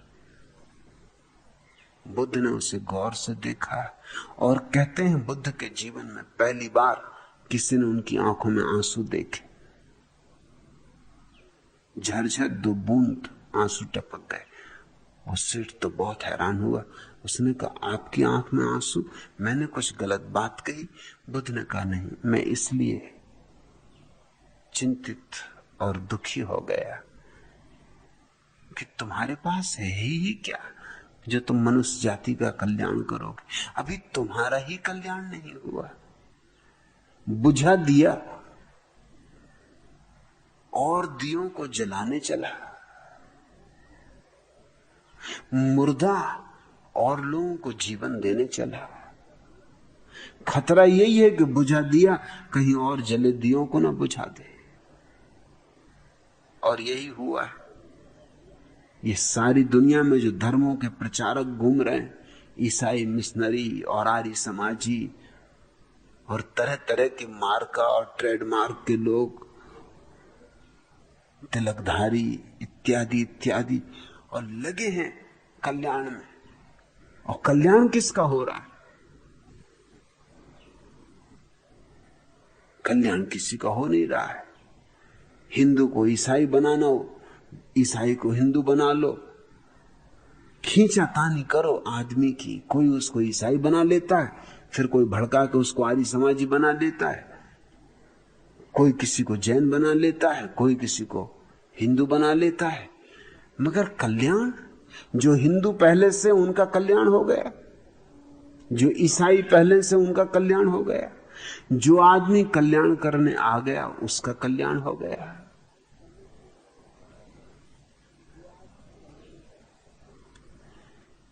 मैं ईसाई मिशनरियों से बहुत मिलता रहा और मैं उनसे एक बार जरूर पूछता रहा कि तुम बड़ी सेवा में लगे, मगर ये तो मुझे बताओ कि तुमने अपने जीवन में कुछ पाया है, कोई ज्योति मिली, कोई अनुभव हुआ? तो तुम बांटोगे क्या? दीन हो तुम, दरिद्र हो तुम, भिखमंगे हो तुम, बांटोगे क्या? तुम्हारी खुद की हालत अभी कहां ऐसी योग्य है कि तुम किसी का कल्याण करो? अब पंडित मोतीलाल जोशी, तुम जीवन समर्पित करना चाहते हो, जीवन में तुम्हारे है क्या? भिक्षा पात्र भी नहीं होगा,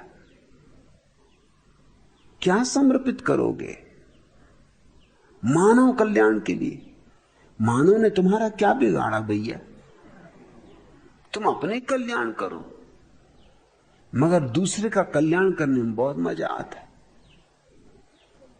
एक मजा दूसरे के कल्याण करने में। अहंकार को बड़ी तृप्ति मिलती है कि देखो इसका कल्याण कर दिया, अब इसका कर दिया, अब इसके करने में लगे। कल्याण करने का मतलब यह होता है कि इसकी खोपड़ी को पचा डाला, इसको अपने विचारों से भर दिया, अपना कचरा इसके मस्तिष्क में डाल दिया, अब इसको भी बना दिया बाबा तुलसीदास का भक्त कि बेटा तू भी पढ़ गीता, कि पढ़ हनुमान चालीसा, कि रोज सुबह उठ कर बजरंग बली की याद किया कर।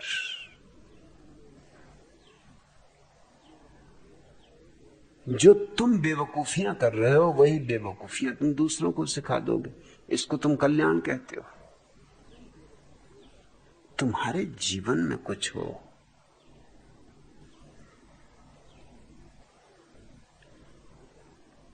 तो कल्याण करना नहीं पड़ता, होना शुरू हो जाता है। कुआं प्यासे के पास नहीं जाता, जिसको प्यास है वो कुएं के पास आ जाता है। पर कुएं में जल होना चाहिए, सूखा कुआं क्या करेगा? प्यासा भी आ जाए तो सूखा कुआं क्या देगा उसे?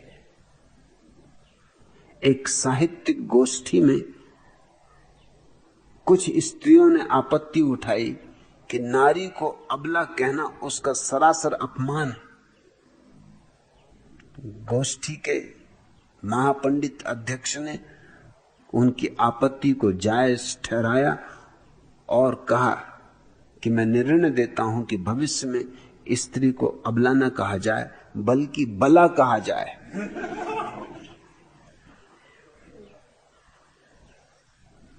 अब ये महापंडित हैं, इनने अबला से बला कर दिया उसको।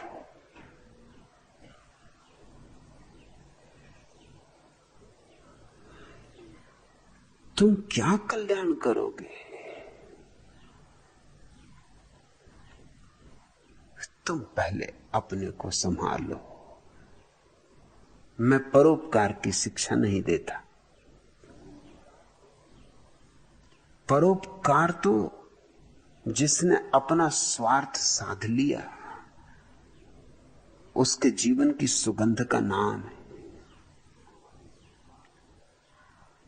लेकिन स्वार्थ शब्द का अर्थ समझ लेना, जिसने स्वयं का अर्थ जान लिया, जिसने स्व की अनुभूति कर ली, वही स्वार्थ को साध लिया। अब इसके जीवन की जो सुगंध है वो परोपकार बन जाएगी, सेवा बन जाएगी। अन्यथा तुम जो भी करोगे उससे नुकसान होगा, हानि होगी। तुम अच्छा ही करना चाहोगे तो भी बुरा होगा। अज्ञानी अच्छा कर ही नहीं सकता, ज्ञानी बुरा नहीं कर सकता। ज्ञानी बुरा करने भी जाए तो भी अच्छा होता है, और अज्ञानी अच्छा भी करने जाए तो भी बुरा होता है। अंग्रेजी में बड़ी प्रीतिकर कहावत है कि नरक का रास्ता शुभ आकांक्षाओं से पटा पड़ा है। ये तुम्हारी आकांक्षा शुभ है। कोई भी कहेगा कि वाह पंडित जी क्या बात कही, अरे यही तो मनुष्य जीवन का असली राज है। लगा दो कल्याण में, कर दो समर्पित। मैं नहीं कह सकता, मैं कहूंगा अभी तुम्हारे पास समर्पित करने को कुछ नहीं। अभी तुम कल्याण क्या करोगे तुम्हें बोध ही नहीं। ये बाबा तुलसीदास की चौपाइयां पढ़ते तुमको अगर बोध होता तो 5000 साल पुरानी गीता को तुम थोपने की चेष्टा में संलग्न होते तो तुम्हारे जीवन की गीता खुद पैदा होती। भगवान कृष्ण से गा सका, मुझसे क्यों नहीं गा सकता, तुमसे क्यों नहीं गा सकता। जिसके भीतर भी समाधि फलित होती उसी के भीतर भगवत गीता पैदा हो जाती। भगवत गीता का अर्थ है भगवान का गीत, भगवत्ता का गीत। समाधि को उपलब्ध हो तो तुम्हारे भीतर से अपने आप वे स्वर फूटने लगेंगे जो न मालूम कितने लोगों के हृदय तंत्री को कंपित कर दे, न मालूम कितने लोगों के पैरों को नृत्य से आपूरित कर दे। मगर उसके पहले नहीं, उसके पहले तो तुम जो भी करोगे वो तुम्हारी पुरानी आदतें ही होंगी, उन्हीं को तुम लोगों पर थोपोगे। एक अदालत में सेठ चंदूलाल पर मुकदमा था। मजिस्ट्रेट ने पूछा, सेठ जी एक बात मेरी समझ में नहीं आई।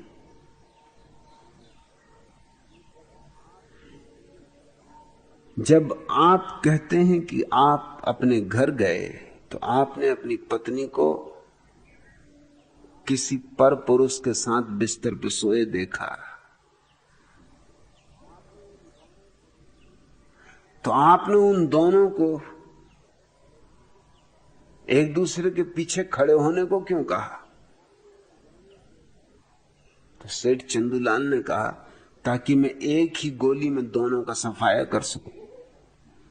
इसको कहते मारवाड़ी बुद्धि। ऐसे समय में भी एक गोली बचाने का ख्याल रखा कि अब दोनों को अलग अलग गोली मारना।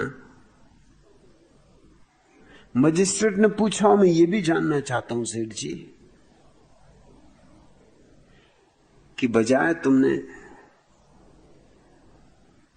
पत्नी को मार डालने के अगर क्रोध ही आया था तो उसके प्रेमी को मार डालना था, बात खत्म हो जाती। चंदूलाल ने कहा, आप समझे नहीं। अब पत्नी जिंदा रहेगी तो कल का क्या भरोसा, कल कोई दूसरा प्रेमी खोज ले। ऐसे में किस किस को गोली मारता फिरूंगा। तो एक ही बार जड़ मूल से ही खत्म कर देना ठीक है ना। रोज रोज गोली मारते फिरना, आखिर खर्च का भी कोई हिसाब रखना होता है।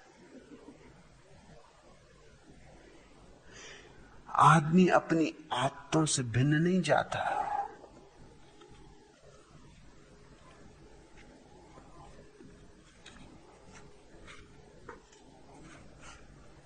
सेठ धन्नालाल ने मरणासन्न अवस्था में यह इच्छा जाहिर की कि उनके द्वारा जिंदगी भर में अर्जित किया धन 3 पेटियों में बराबर बराबर बांटकर उनकी कब्र में ही रख दिया जाए।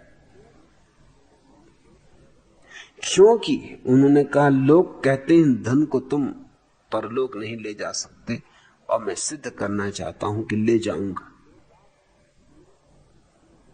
ये बात उन्होंने गुप्त रूप से सिर्फ 3 व्यक्तियों को बतलाई जिन पर उनका भरोसा था।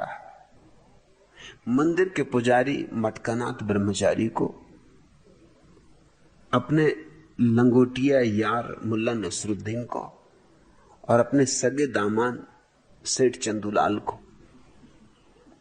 क्योंकि ये 3 ही व्यक्ति थे जिन पर उन्हें थोड़ा बहुत भरोसा था। एक आदमी धोखा दे सकता है, इसलिए उन्होंने तीनों को बुलाकर एक एक पेटी थमा दी, जिनमें एक 1 लाख रुपया नगद भरा था। ये महान कार्य करके उन्होंने एक संतोष की गहरी सांस ली, अपने प्राण त्याग दिए। कुछ दिन बाद तीनों भले मानुस एक होटल में मिले। तीनों दुखी एवं गंभीर थे। कुछ मिनट मौन रहने के पश्चात मटकनाथ ने कहा, सज्जनों, मुझसे झूठ नहीं बोला जाता, बड़ा पाप अनुभव होता है, इसलिए मैं तो साफ बता देना चाहता हूं कि मैंने पेटी में से 10,000 रुपए निकाल लिए थे जरा जीर्ण मंदिर की मरम्मत के लिए। उन्हें धर्म के काम में लगा देने से स्वर्गीय सेठ जी की आत्मा को संतोष ही होगा। कुछ मिनट मौन छाया रहा। अब की बार मुल्ला नसरुद्दीन ने कहा, जब आपने सच बात बता दी तो फिर मैं भी भला क्यों सत्य छिपाऊं। बात यह है, यद्यपि हो सकता है कि आप लोगों को विश्वास न हो, मगर मैं भी भला क्या करता। आप में से अगर कोई मेरी जगह होता तो आप भी यही करते। रात को मुझे सपने में सेठ जी दिखे और वे बोले, नसरुद्दीन, तुम पेटी में से 50,000 रुपए निकाल लो और उससे एक अस्पताल बनवा दो गरीबों के कल्याण के लिए, और यदि तुम ऐसा न करोगे तो तुम्हारे सब बेटे 1 साल के अंदर मर जाएंगे। अतः मैंने तो पेटी में से 50,000 रुपए निकाल लिए थे। 10 मिनट तक चुप्पी छाई रही। अंत आंखों में आंसू पहुंचते हुए सेठ चंदूलाल ने कहा, आप दोनों ने ही मेरे स्वर्गीय ससुर को धोखा दिया है, इसका फल ठीक ना होगा। उन दोनों ने निगाहें नीचे किए ही पूछा, क्या आपने पूरे 1 लाख रुपए पेटी में रख दिए थे? चंदूलाल ने सिसकियां लेते हुए कहा, नहीं, रुपए तो मैंने सारे निकाल लिए थे, तुम लोगों ने जो रखे थे वे भी, क्योंकि मैंने सोचा कि वैसे ही सेठ जी अपनी छाती पर काफी बोझ लिए मरे, अब और क्यों उनकी छाती का बोझ बढ़ाना चाहिए, इसलिए रुपयों की बजाय मैंने उनके ऊपर उतने ही रुपयों का चेक रख दिया था। आदमी अपनी आदतों से बाज नहीं आता। अब तुम कह रहे हो पंडित मोतीलाल जोशी कि मैं अपना संपूर्ण जीवन मानव कल्याण के लिए समर्पित करना चाहता हूं, फिर आप भी तो यही कर रहे, ये तुमको किसने कहा? मैंने ऐसा गलत काम जीवन में कभी किया ही नहीं। मैंने न तो मानव कल्याण की कोई अभिप्सा की है कभी, और न ही अपने जीवन को किसी के कल्याण के लिए समर्पित किया है। मैं तो अपना जीवन अपनी मौज और मस्ती में जी रहा हूं। जिनको उससे कुछ सीखना हो सीख ले, वह उनकी मौज।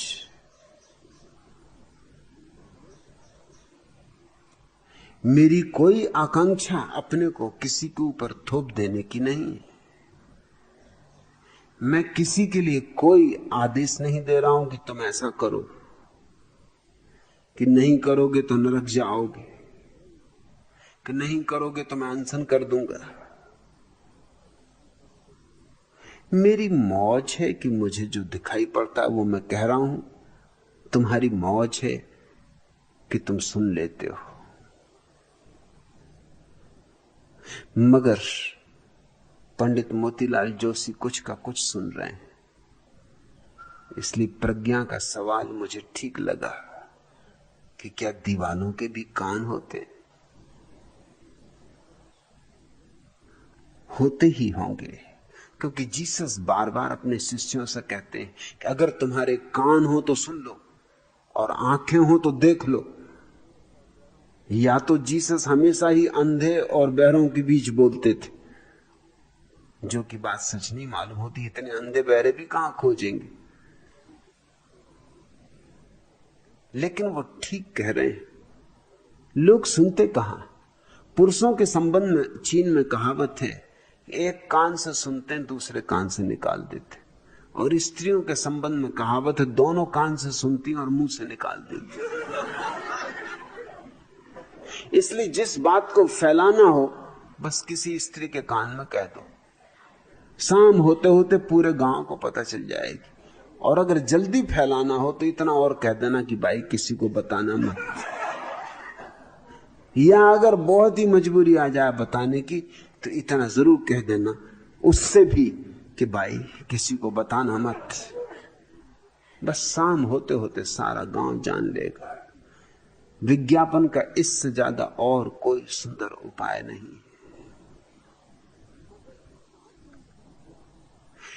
मगर क्या तुम सुनते हो, ये इस पर निर्भर करता है कि क्या तुम्हारी पूर्व धारणाएं, तुम किन पक्षपातों से भरे हुए हो। अब ये गीता और रामचरितमानस और तुलसीदास, ये तुम्हारे पक्षपात है और ये तुम्हारे विश्वास है। तुम खुद ही कह रहे हो तुमने जाना कुछ भी नहीं है, तुमने अनुभव कुछ भी नहीं किया है। तुम मुसलमान घर में पैदा हुए होते तो कुरान में विश्वास करते इसी तरह, और ईसाई घर में पैदा होते तो बाइबल में विश्वास करते इसी तरह, जरा भी भेद नहीं होता। और रूस में पैदा हुए होते तो तुम दास कैपिटल में और कम्युनिस्ट मैनिफेस्टो में और मार्क्स, लेनिन और स्टालिन में विश्वास करते। तुम्हें तो विश्वास करना था, खूंटी कोई भी हो, तुम्हें तो अपना विश्वास का कोट टांगना था, तुम टांग देते। खूंटी कम्युनिस्ट हो कि कैथोलिक क्या करना, हिंदू हो कि मुसलमान क्या करना। अरे अपने को आम खाना की गुठलियां गिननी, तुम तो आम खाते। आम यानी विश्वास, तुम तो चूसते विश्वास। संयोग की बात कि तुम हिंदू हो इसलिए रामचरितमानस, तुम्हारे ही पड़ोस में जो जैन रहता है उसने रामचरितमानस पढ़ी भी नहीं।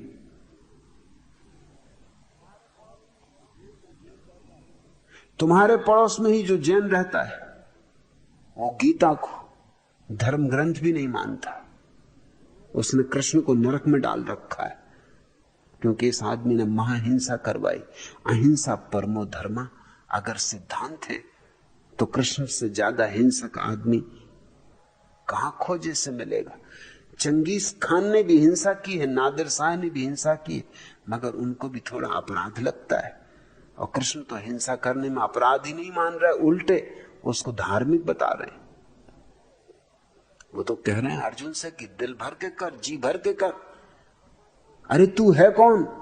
मारने वाला परमात्मा है, तू तो उपकरण मात्र है, तू तो मार। अर्जुन भी मुझे पक्का बुद्धू मालूम होता है।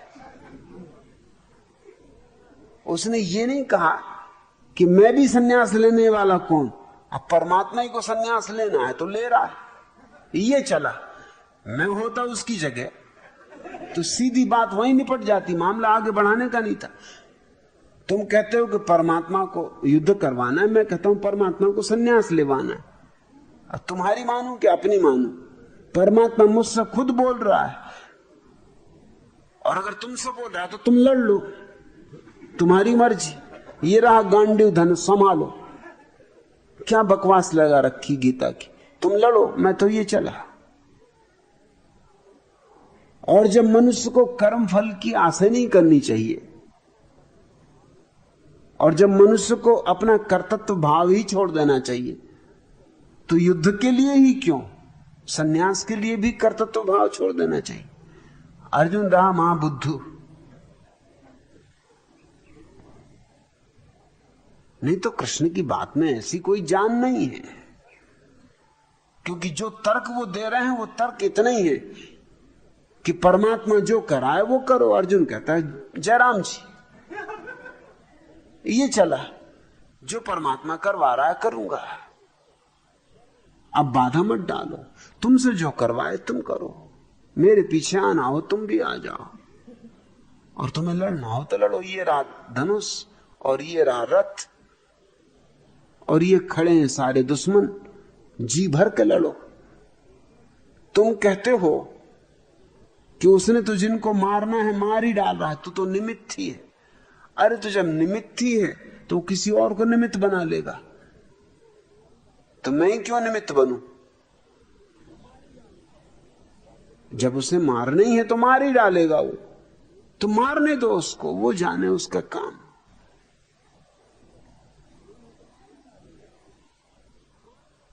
जैन तो गीता को धर्म ग्रंथ नहीं मान सकते, और रामचरितमानस तो बहुत बचकाना है और बहुत बेहुदा भी, असंस्कृत भी। स्त्रियों के संबंध में ऐसे वक्तव्य हैं जो बड़े अशोभन,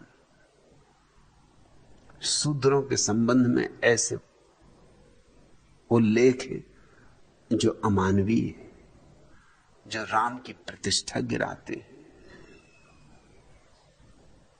और सारी कथा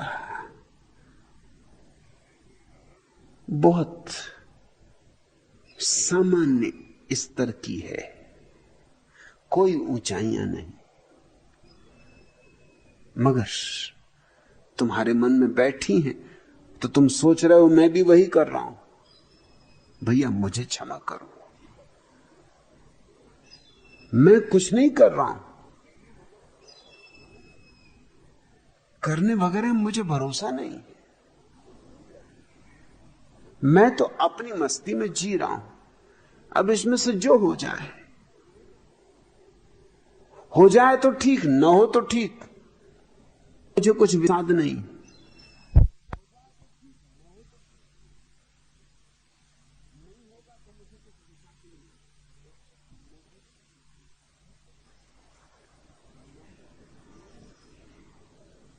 न हो तो मुझे कोई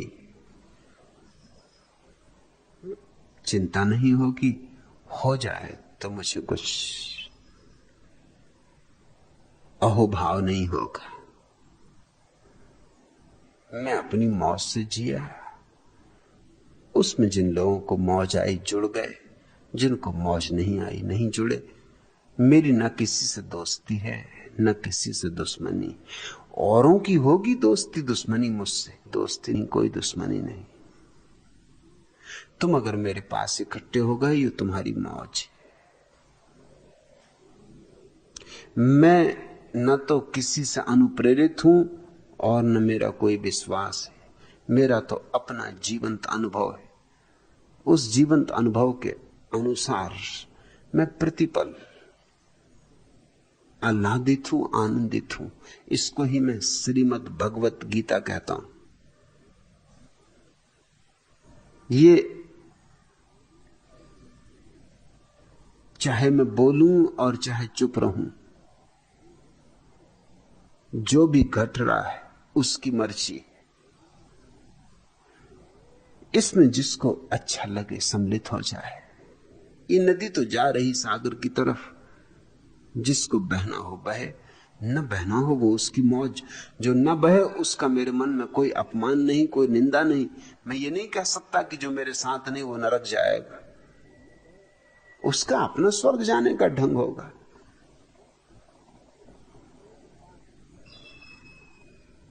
मेरे पास किसी तरह की मतांधता नहीं है और मैं किसी की सेवा नहीं कर रहा हूं। उस तरह की भ्रांतियां भी मैं नहीं पालता। इसलिए पंडित मोतीलाल जोशी, अगर मुझे समझना हो, थोड़ा ध्यान में डूबो ताकि मुझे समझ सको।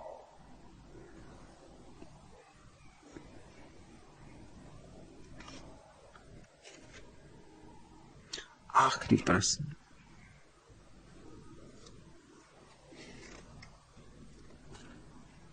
भगवान, आपने श्री पूनम चंद भाई को अहमक क्यों कहा?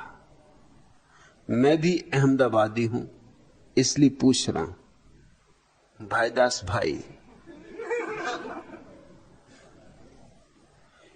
यह मैंने नहीं कहा कि अहमदाबाद के रहने वाले सभी लोग अहमक। तो थोड़ा विचार करना, तुम्हारे भीतर कहीं न कहीं अहमक होगा।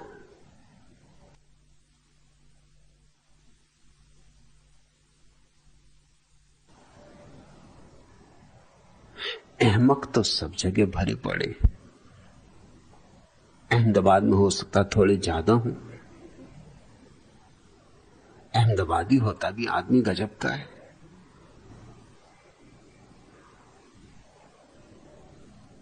अब पूना को देखते हो, सींग निकल आए, पुणे हो गया।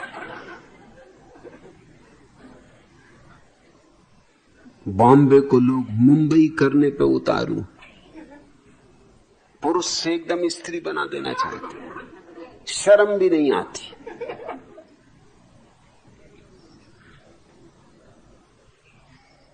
मैं नहीं कह रहा हूं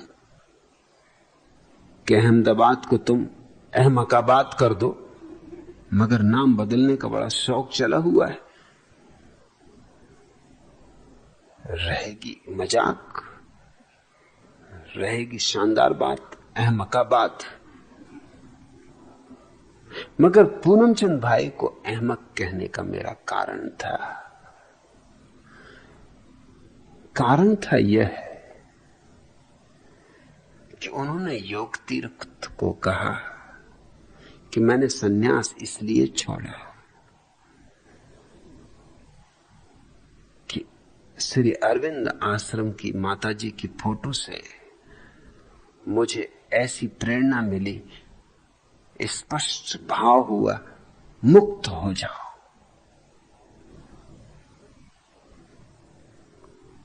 पहली तो बात, फोटोओं वगैरह से ये भावनाएं मिलती नहीं, ये खुद ही की विचारणा है जो फोटो पे आरोपित कर दी होगी। पर चलो, खुद की हो कि फोटो की हो, कोई हर्जा नहीं। सवाल यह है, मुक्त हो जाओ इतना ही आदेश मिला था, इसमें यह कहा था कि सन्यास से मुक्त हो जाओ। मुक्त होने को और कुछ नहीं था। क्रोध था, काम था, लोभ था, सारा संसार था। उसमें एक ही चीज से मुक्त हुए, सन्यास। इसलिए अहमक कहा। अहमक का मतलब अब तुम समझे। अहमक मैं उस बुद्धू को कहता हूं जो अपने बुद्धूपन को भी पांडित्य सिद्ध करने की कोशिश में लगा रहता है। मुक्त होने की बात अगर आई थी तो मुक्त ही हो जाते, फिर सभी चीजों से मुक्त हो जाते। पत्नी से मुक्त ना हुए, बच्चों से मुक्त ना हुए, धन दौलत से मुक्त ना हुए, धंधे व्यवसाय से मुक्त ना हुए, और सब जाल वैसे के वैसे रहे, सन्यास से मुक्त हुए। और मजा यह कि सन्यास तो मुक्ति का उपाय है, सो तुम मुक्ति से ही मुक्त हो गए। सन्यास है ही क्या, मुक्ति का उपाय। अगर ये वचन तुम्हें सुनाई पड़ा था कि मुक्त हो जाओ, तो सन्यास में और गहरे डूब जाना था। मगर नहीं, सन्यास से वो मुक्त होना चाहते थे, क्योंकि सन्यास ही गलत कारणों से लिया था। मैं किसी को इंकार नहीं करता सन्यास देने से, हालांकि मैं जानता हूं कौन गलत कारणों से ले रहा है, और जो गलत कारणों से ले रहा है वो आज नहीं कल छिटक ही जाएगा।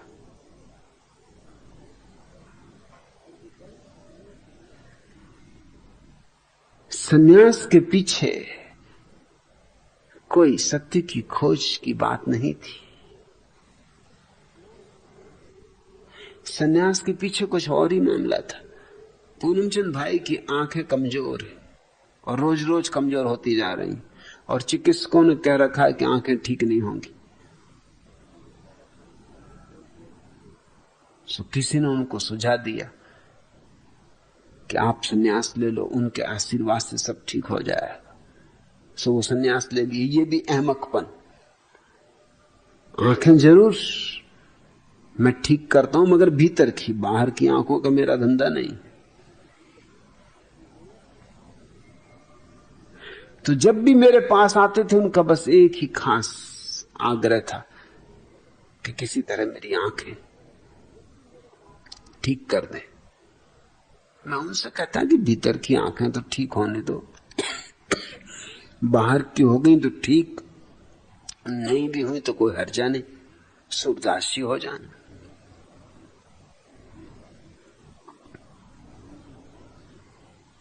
ये बात सुन के ही उनको बहुत धक्का लगता था जब मैं उनसे कहूं सूरदास जी हो जाना। ऐसे तो मुस्कुरा के कहते कि हाँ ठीक है, असली बात तो ये एक भीतर की आंख ठीक होनी चाहिए, मगर फिर दोबारा जब आते तब फिर बाहर की आंख। मैंने उनसे कहा कितनी बार आपको कहूं कि बाहर की आंख ठीक करने का मेरे पास कोई उपाय नहीं। मैं कोई चमत्कार नहीं करता हूं, ना मैं मानता हूं कि किसी ने कभी कोई चमत्कार किए। चमत्कार होते ही नहीं। चमत्कार सरासर झूठ या मदारीगिरी या धोखाधड़ी।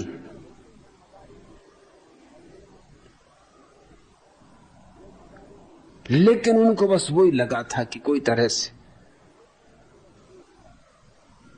मैं चमत्कार कर दूं और उनकी आंखें ठीक हो जाएं। अब बाहर की आंखें ठीक भी हो गई हैं अगर, तो क्या होना, कितने लोगों की तो ठीक है, इनको क्या हो रहा है। जब उनने देखा कि मैं उनकी बाहर की आंखें ठीक नहीं करता, बस अड़चन शुरू हो गई। एक तो अड़चन ये हुई कि अब संन्यास रखने से क्या फायदा। दूसरी अड़चन थी पत्नी।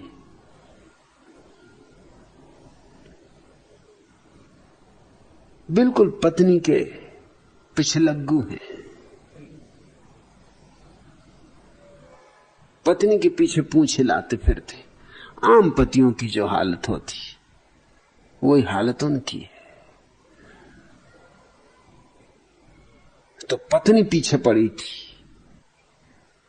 और फिर पत्नी ने एक और इजाद कर ली। पत्नी की बहन चल बसी और पत्नी कहने लगी कि पत्नी की बहन चल बसी है, वो भूत हो गई। और वो बार बार आके कह रही कि पूनम चंद भाई का सन्यास छुड़वाओ, नहीं तो मैं सताऊंगी, पूरे घर को सताऊंगी।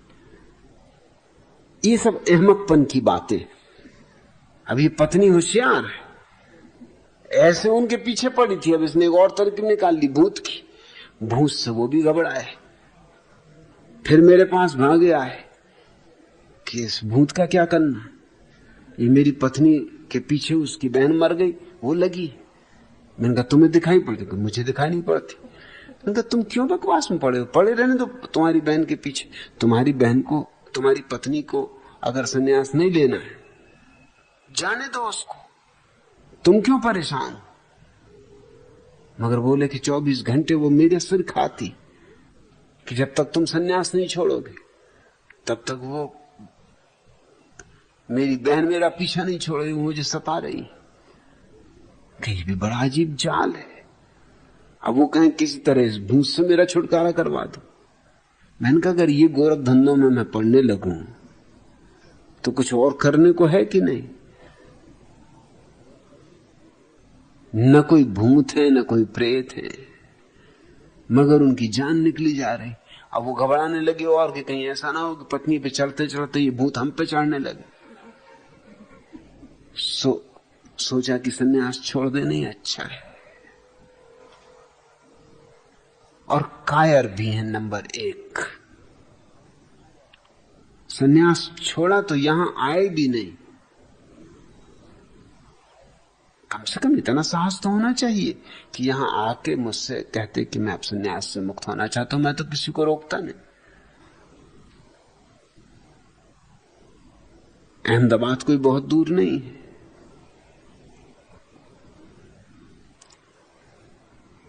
अहमदाबाद से खबर भेज दी कि मेरा मन संन्यास से मुक्त होने का हो रहा है, क्योंकि ऐसा आदेश माताजी का मिल गया कि मुक्त हो जाओ।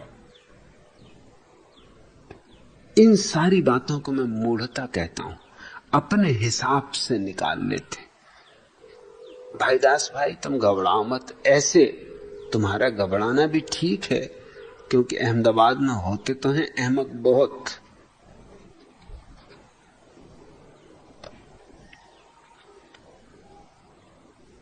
एक आदमी ने अहमक अहमदाबादी से पूछा, इस खतरनाक मोड़ पर कोई साइन बोर्ड नहीं है?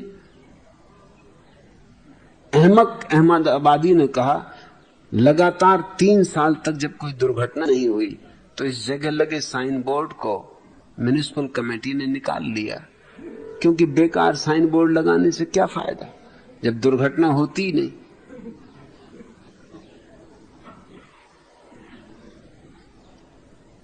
एक व्यक्ति ने अहमक अहमदाबादी से पूछा, यह रजत पदक आपको किस लिए मिला?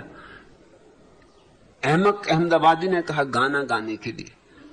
और उसने पूछा, और ये स्वर्ण पदक? तो अहमक अहमदाबादी ने कहा, गाना बंद करने के लिए।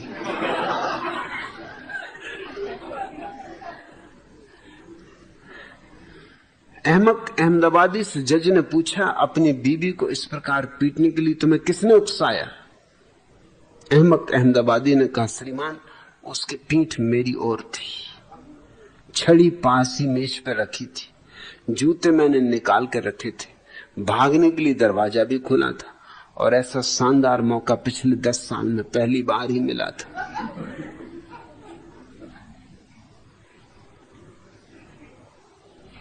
अहमक अहमदाबादी भाषण दे रहे थे, तो उन्होंने भाषण में बड़े जोर से कहा कि यह बात सरासर गलत है कि मैंने अपना नया मकान भाषणों के दौरान फेंके गए ईंट पत्थरों से बनवाया है।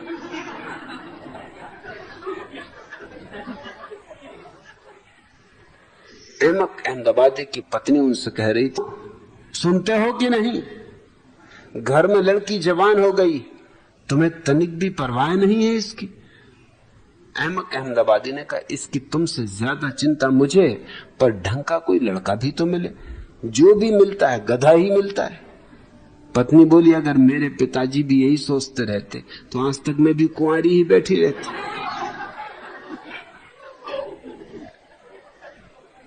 अहमक अहमदाबादी को 5 साल की सजा हो गई। जब 5 साल की सजा काट के घर लौटे तो देखा उनकी बीबी की गोद में एक छोटा बच्चा था। अहमक अहमदाबादी तो गुस्से से भर गए, पूछा, ये किसका बच्चा है? उनकी पत्नी ने जवाब, और यह तुम्हारा भी हो सकता था अगर तुमने एक शरीफ आदमी की जिंदगी जीने की कोशिश की होती।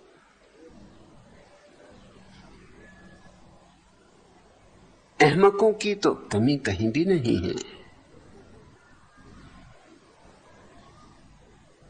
लेकिन अहमदाबाद में वो थोड़े ज्यादा ही है।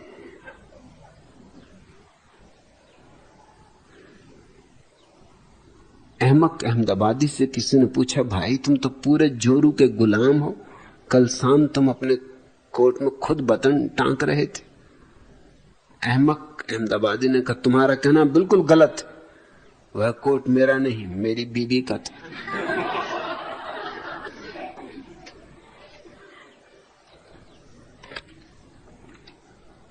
एक दिन अहमक अहमदाबादी सुबह सुबह उदास सिर झुकाए बैठे थे, तभी उनके एक दोस्त ने पूछा, भाई क्या बात है, क्यों उदास हो? उन्होंने उत्तर दिया, पहले 15 रुपए किलो घी मिलता था और अब 10 रुपए किलो हो गया है। यह सुनकर दोस्त ने कहा, फिर तो तुम्हें खुश होना चाहिए, 1 किलो घी लेने पर 5 रुपए बचेंगे। उन साहब ने कहा, यही तो दुख है, पहले मैं घी ना खाकर 15 रुपए बचाता था, अब सिर्फ 10 रुपए बचेंगे।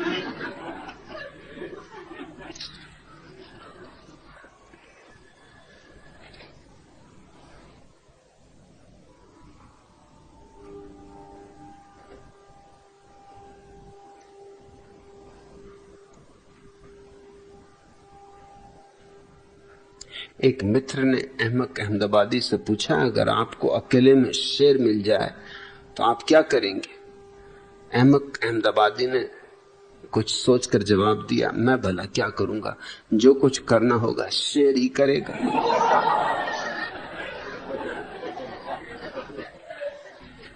विदा के समय साले साहब ने 10वीं बार अहमक अहमदाबादी से कहा, जीजा जी रखिएगा, बड़े नाजों से पली है, इससे कोई तकलीफ ना हो। बार बार यही बात सुनकर अहमक अहमदाबादी झुंझलाए हुए तो थे ही, गुस्से में कहा, अम्मा कह तो दिया कि ख्याल रखूंगा, जैसी तुम्हारी बहन वैसी मेरी।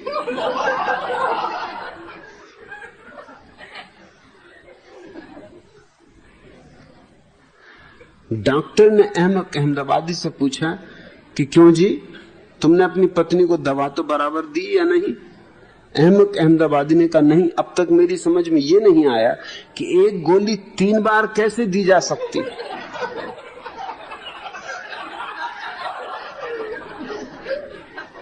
तो थोड़े ज्यादा ही है।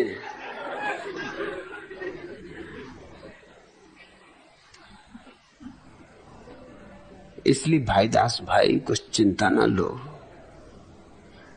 और मैं तो यूं ही सभी के साथ मजाक करता रहता हूं, जो जब पकड़ में आ जाए। कभी सरदार आ जाते पकड़ में, कभी मारवाड़ी पकड़ में आ जाते, कभी कोई और पकड़ में आ जाता है। संयोग की बात के इस बार अहमदाबादी पकड़ में आ गए। इससे दुख न लेना, ये मेरे प्रशंसा करने के ढंग। आज इतना है।